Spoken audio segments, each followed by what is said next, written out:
Would you say you know your true self? What makes you tick? What excites you or drains you? What lifts you up or pulls you down? How about what you really want and desire? Not just what you're settling for or what expectations others have of you, but what you really want. Not on the surface, deep down inside. Have you ever asked those what appear to be simple questions, but are so profound, like, what do you really want out of life? I thought I knew myself really well until I realized I didn't at all. I thought my aspirations, my goals were all centered around power, position, and prosperity. And they were for a while, at least on the surface. And then it took me leaving corporate and doing a lot of self discovery work, inner excellence. And that is what brought me to really understanding kind of 5 key steps that any individual, let alone a leader, need to walk themselves through in order to really discover why they're working their tails off and what it is that they're working so hard to achieve. And that's what I want to talk with you on this episode. I want to go through the 5 steps for you to really discover you. And then within that, I want to give you specific steps, tips, and advice as far as how you can see immediate results by just taking some time for you and your goals and aspirations, your wants and your needs and your desires, as well as those things that you don't want or that are holding you back or draining you. I want to help you really transform into the powerhouse leader you're meant to be, but more importantly, that you want to be in your career and in your personal life. Let's dive in. Welcome to Shedding the Corporate Bitch, the podcast that transforms today's managers into tomorrow's powerhouse leaders. Your host, Bernadette Boas, executive coach and author, brings you into a world where the corporate grind meets personal growth and success in each and every episode. With more than 25 years in corporate trenches, Bernadette's own journey from being dismissed as a tyrant boss to becoming a sought-after leadership coach and speaker illustrates the very essence of transformation that she now inspires in others with her tips, strategies, and stories. So, if you're ready to shed the bitches of fear and insecurity, ditch the imposter syndrome, and step into the role of the powerhouse leader you were born to be, this podcast is for you. Let's do this. There was a point in the latter part of my corporate career back in the 2006 to 2008 period where I just got really sick and tired of being sick and tired, really struggling with what it was that I really wanted to contribute, what it was that I was actually contributing, and then how I was going to recognize those things and make the changes and make the shifts that I needed to in order to really feel fulfilled, really feel valued, really feel as if I am developing and growing. And it was horrific for me to learn that it was anything but. My career and my personal life and my style, especially my leadership style, was really doing far more damage than I ever really considered. And it was far from really the goals and the aspirations, the wants and the desires that I had for myself. My corporate career was focused on, as I mentioned, power, position, and prosperity. I was extremely self-centered. I was extremely greedy. I was extremely selfish as opposed to selfless in really wanting to develop and grow and support team members. Instead, I saw them very much as taskmasters for me to achieve my goals.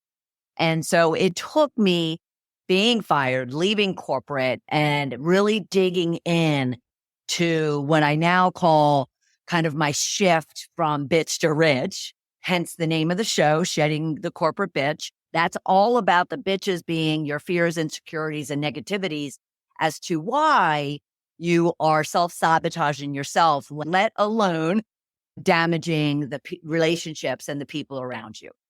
And I just recall immersing myself into Napoleon Hill's Think and Grow Rich. And really, at first, actually through maybe a reading and a half of the entire book, not getting it, but then realizing that there was so much to his commentary about what we think is what we're projecting. What we think is not only what we're feeling and experiencing, but it's what we're putting out and the experiences we're creating for other people. And therefore, what I was realizing is I was thinking and feeling very insecure, very negative, very devil's advocate all the time, very fatalistic, and just really intimidated and questioning my value and my worth, despite what other people might say that would contribute to someone feeling worthy and feeling important and feeling valued. And so what we do to ourselves in the words that we say to ourselves is so diminishing to our own spirit, let alone to the value and the worth and the contribution that we're making to the people around us and the life that we're living and to the work and the expertise and the talent and the skills that we have. It just is continually eroding it if we are allowing those self-sabotaging thoughts and beliefs in ourselves to wreak havoc. And it certainly did for me. But I had a realization, and it was something that Napoleon Hill did say in his book, Think and Grow Rich. And that was, there are many things you cannot control, but you can control the only things that really matter, which is your mind and your attitude. And when I really started thinking about that, like I said, at first it was kind of like, whatever. And then I thought to myself, oh my gosh, my thoughts were definitely being projected in my behavior, in my attitude, in my facial expressions or my body posture, in the words that I used, in the way that I was going about my life, even when I was sitting at home alone on my couch. So that brought me to discovering these 5 steps that I walked myself through, and I continue to walk my clients through, even though it may not seem so prescribed as what I'm going to describe to you today, because it's become so natural for me that it's just a everyday part of my self-evolution, my self-learning, my self-development. And in turn, it's the same for the clients and for the people around me that I work to support. So how did I come about discovering this? Well, it was a lot of hard digging or excavating of my soul, as I call it, really asking myself some really hard questions, and even those simple questions that seem as if I was well aware of them. And yet at the same time, I began to realize that, yes, I was well aware of the questions and the answers, but the answers weren't the true me, weren't what I really wanted. Now, why wouldn't you answer the questions genuinely and authentically to what it is you want or don't want? Well, for many of us, it's because we're scared of the answer. We're scared to acknowledge that we want this big career. We want that corner office. We want that relationship. We want that income. We want that freedom. We want the ability, to travel. Because if we admit it and we don't achieve it, then we're beating ourselves up and we're feeling less than, and or we're feeling as if we're failing. And we're doing anything but. Well, first of all, as you probably have heard time and time again, failing is learning. Failing is growing. Failing is the lessons from life, internally and externally, that allow us to consider, shift, and grow. And so I just started, making a laundry list of questions that anyone should be able to ask and answer for themselves. And at first, if it is kind of forced, as I call it, meaning that, okay, you're answering it because maybe it's the way, your boss might want to hear it, or your partner might want to hear it, or your children might want to hear it, but yet it's still missing that that piece of you, that genuine, authentic, soul level piece of you that really is craving for something more.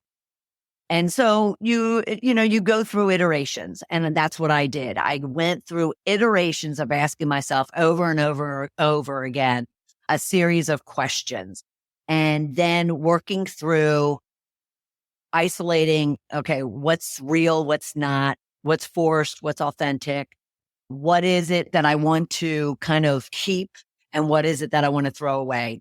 And then started working toward making the changes in my life, in my person, in my being, in order to then move on.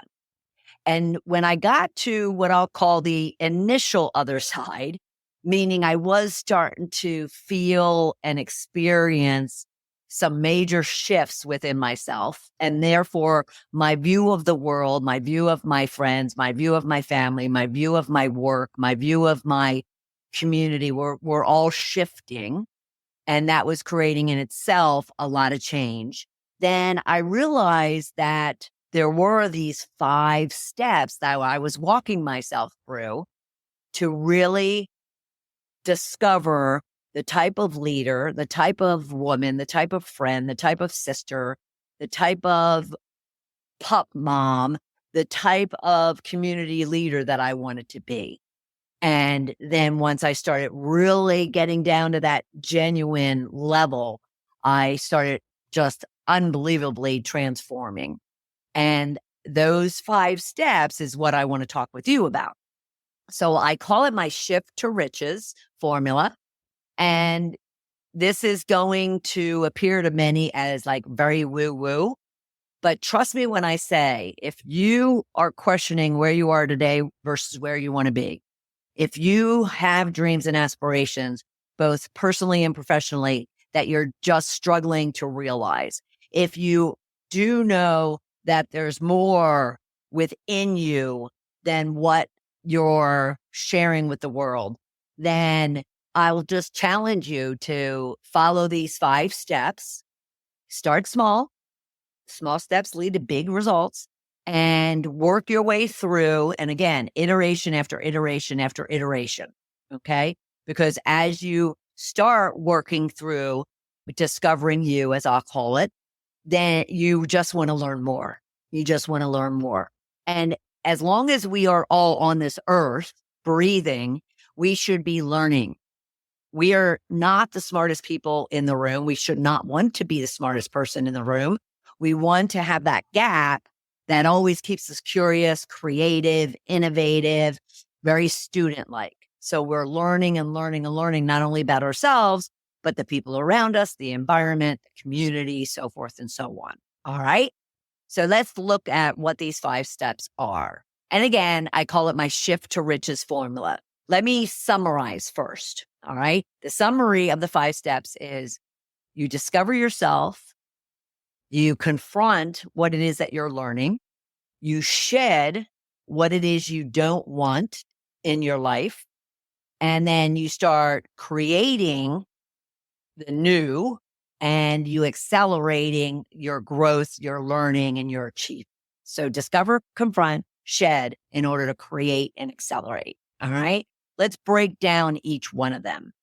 So first, discover. But I was discovering actually initially came full force on me when I was out on a run with my dog. And Charlie and I are out there, we're, putting along. It's hot, I'm sweating, and I am running through my mind what had just happened a few weeks earlier, actually maybe a couple months, when it was that I was fired. So here I am, I'm replaying things throughout my career, and especially in those last couple of years in my head. I'm just replaying, trying to calibrate how my behavior, how my performance. I was a high achieving, high producing individual.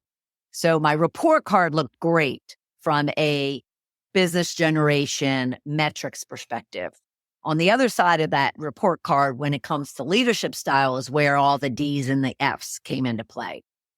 And so I'm running this film clip in my head of my life.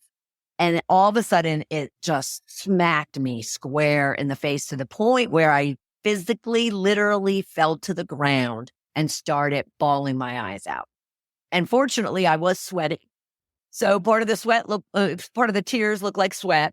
But at the same time, I was like gasping for air on the ground. Charlie's like, look, leaning over me, trying to figure out what in the world is happening. People are passing me. But what it was that hit me square in the eyes was the fact that I realized right then and there that I was the nastiest individual bitch of a leader, of a friend, of a family member, of a woman. My whole being was just extremely negative, pessimistic, demanding, curt, abrasive. And I just sat there in just such shame and pain and not even embarrassment, but I just thought to myself, oh my God, I deserve to be fired. I deserve not to be in a role that was so significant, leading, a whole team of individuals, because I wasn't that leader that I looked up to, that I wanted to emulate and learn from. And so it was right there. That was my discovery. That was my initial discovery was, okay, first line in my journal. How did I become this bitch?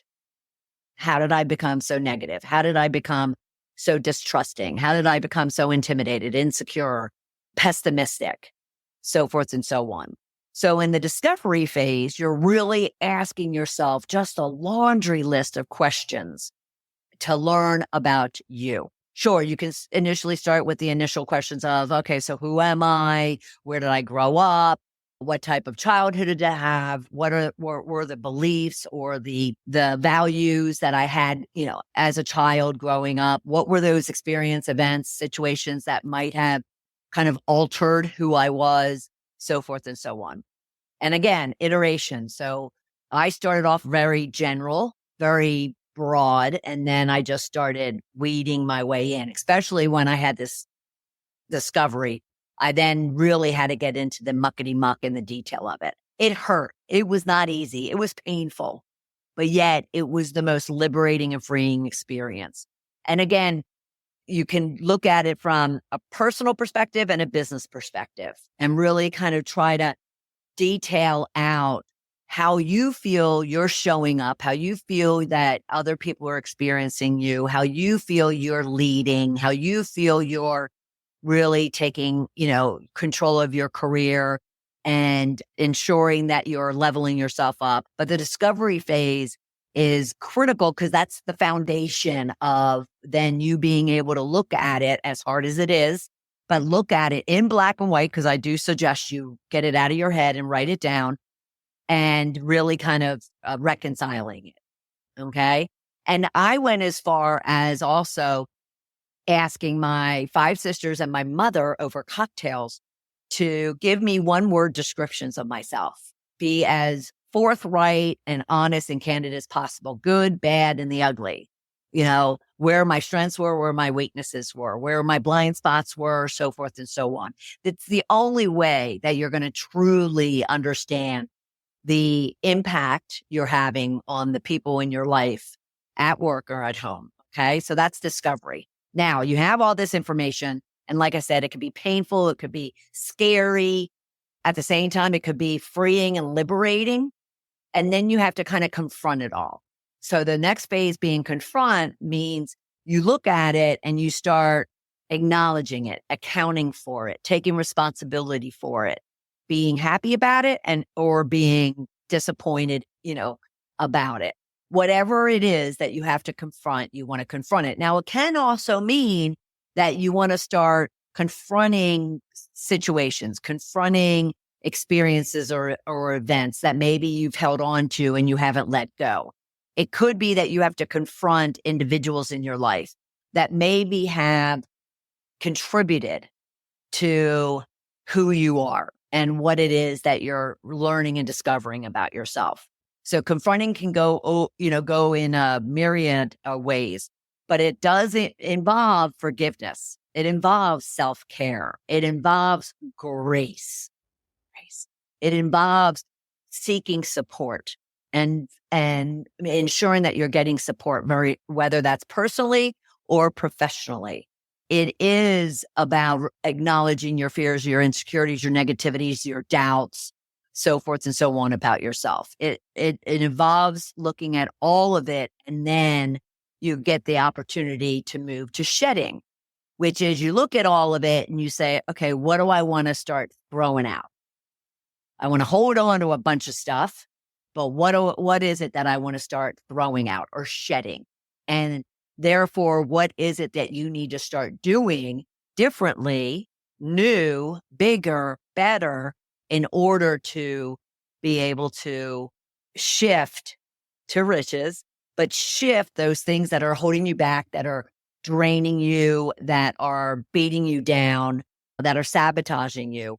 You want to be able to shed those away so you can then open up a lot of space within yourself and within your life in order to welcome new things in. So shedding is one of the most freeing experiences you could put yourself through. Now, again, discovering things about yourself that you don't like, discovering things about other people that you don't like, discovering things about experiences and event in your life that you don't like, are scary, are intimidating, are not serving you well at all.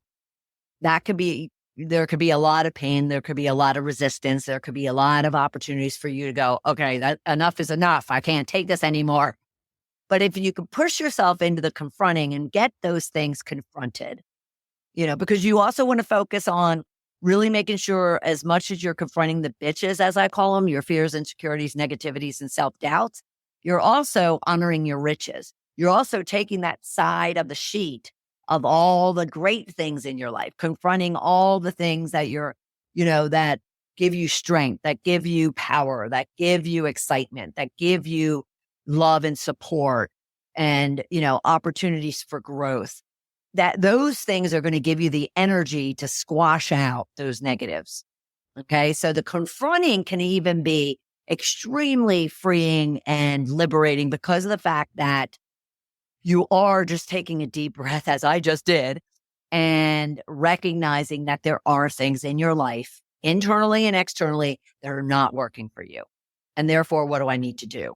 Now, some hard decisions might need to be made when it comes to then taking those things you want to confront and shedding, personally and professionally. Am I working for the right company, for the right boss, with the right team, with the right industry, with the right type of business, with the right type of goals and whatnot, as well as personally? Am I hanging out with the right people, the right places? I have to tell you, as I was going through this, so I was let go from corporate in late 2007, early 2008. I started working on myself over the 2009, 2010, and today. And by the end of 2010, I went from having this large group of friends and acquaintances where I'd have social parties and whatnot down to a handful. And most of them were my siblings. And I found myself sitting on the couch for many, many nights with my dog, and that was it. And I was the happiest person in the world. And more importantly, I had started my business. At the time, it was the Bose Group. And by 2010, it would be turned into Ball of Fire. And I was the happiest when it came to the work I was doing and the leader that I was, because I was beginning to transform and evolve into the type of leader that I knew that any team member, any client, any vendor, any partner would want. And again, it's what I do and what I just live for when it comes to working with my clients.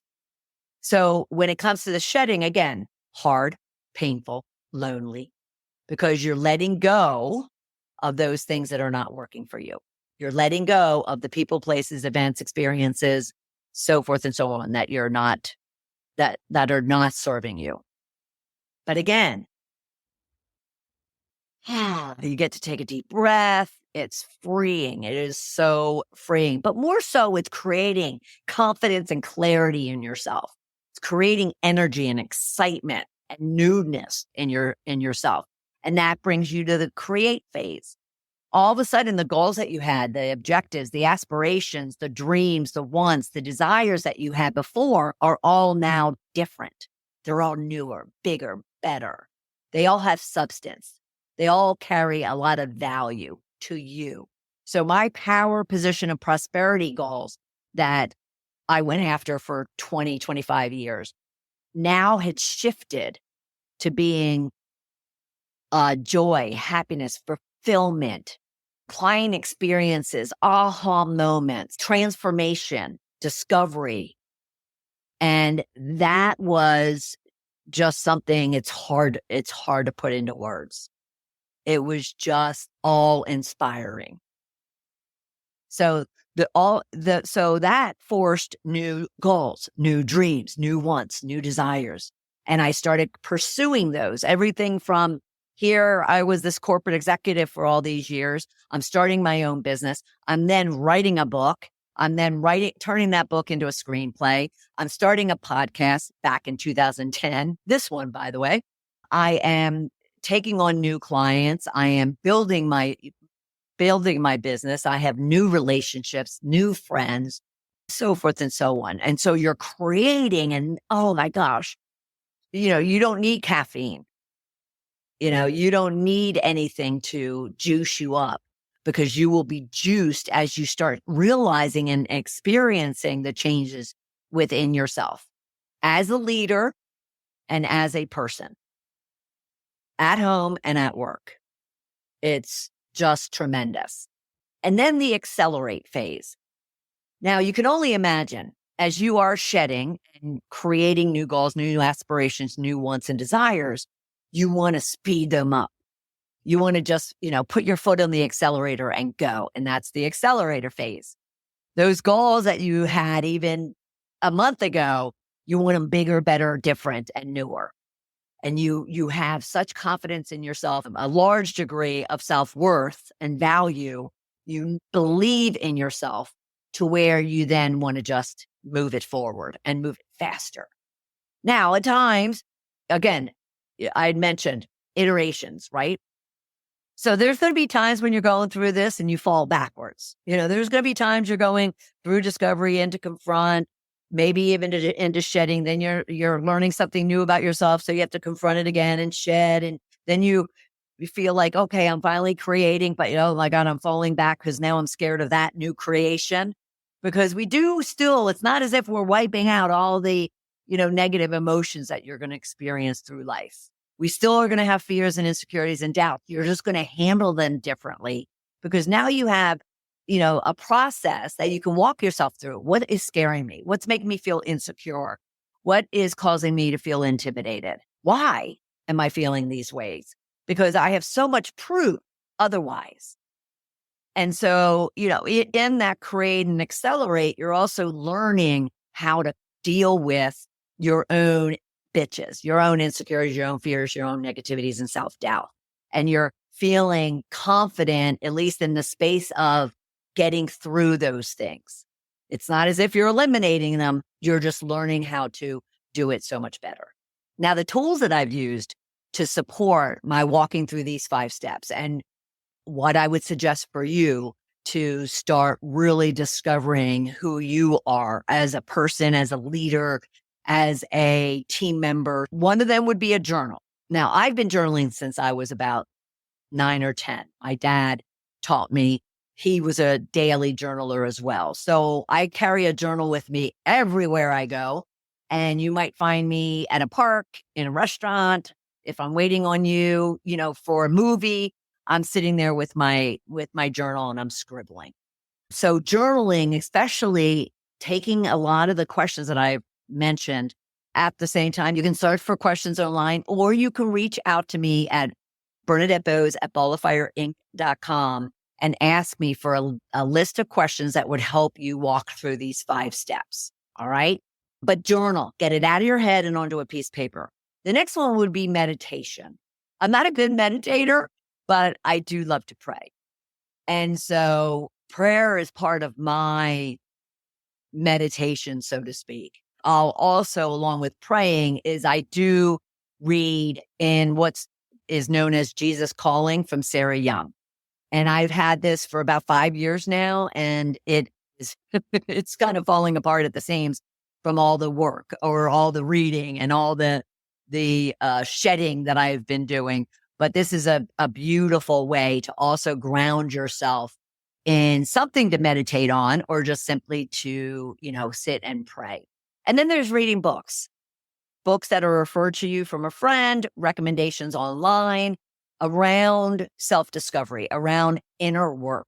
And so speaking of, I picked up Inner Excellence from Jim Murphy. If you watch football at all, especially the Philadelphia Eagles, you may have heard about this. It's a story in itself, how this got kind of viral as a result of one of the pro football players reading it during a game. And it helps him get grounded in kind of his excellence, his value, his worth. So his mindset is where it needs to be in order to compete in whatever game he is playing. The other ones would be Dare to Lead by Brene Brown. I mentioned Think and Grow Rich by Napoleon Hill, and a slew of other books. But reading, prayer, meditation, and journaling are great ways to just, like I said, excavate your soul, really dig in and learn about you. I mean, at whatever age you are, 20, 80, there's things you want to discover in life. And that one thing, the most important thing, is you. Why spend so much time focused on learning and contributing and developing externally? Why not spend that time and that resource internally? All right.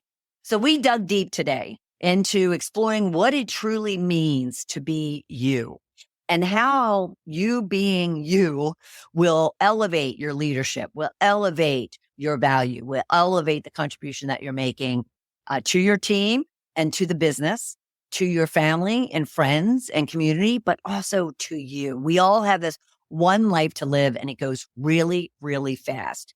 So we might as well do what we can to discover what it is we really want, confront what it is we really don't want, or what's really holding us back from achieving our dreams, and shedding those things, people, places, events, experiences, so you can really create and accelerate the aspirations and the dreams.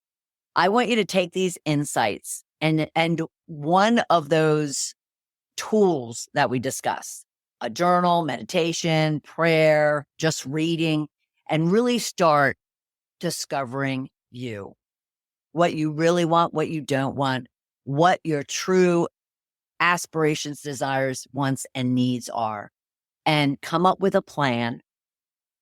Just come up with 3 action items that you can start pursuing, start experiencing the freedom and the liberation that you'll have, and shifting into those riches of life that you absolutely deserve. Your whole world will change in front of you for the better, for the bigger, the newer, and the different. And if this episode got you really excited to do that, and or you might be, struggling or questioning yourself as to how to go about exactly doing what it is that we discussed, then don't hesitate. Reach out, and you can go to coachmebernadette.com/discovery call, and we'll have a 30-minute complimentary call that I can lay out some next steps for you that are small, leading to big results.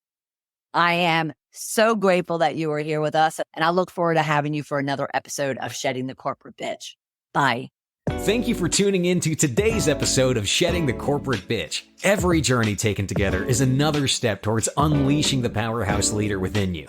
Don't miss any of our weekly episodes. Subscribe to our podcast on Apple Podcasts, Spotify, or wherever you love to listen. And for those who thrive on visual content, catch us on our Shedding the Bitch YouTube channel. Want to dive deeper with Bernadette on becoming a powerhouse leader? Visit balloffirecoaching.com to learn more about how she helps professionals, HR executives, and team leaders elevate overall team performance. You've been listening to Shedding the Corporate Bitch with Bernadette Boas. Until next time, keep shedding, keep growing, and keep leading.